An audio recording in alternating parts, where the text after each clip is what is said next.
É, meu pai, o Senhor me ensinou tudo nessa vida. Me ensinou a ser um homem, me ensinou a trabalhar, me ensinou a ser honesto, me ensinou a respeitar todo mundo. Essa humildade que veio de berço. A única coisa que o Senhor não me ensinou foi viver sem você, viu? Você também, Zaqueu Monteiro. Quando o amor não é alcançado, quando se deixa de lado, o coração invade de dor, é hora de ter o Salvador.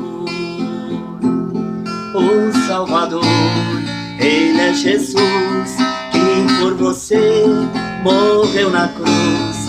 Tantas vergonhas, tanto desprezo Ele levou.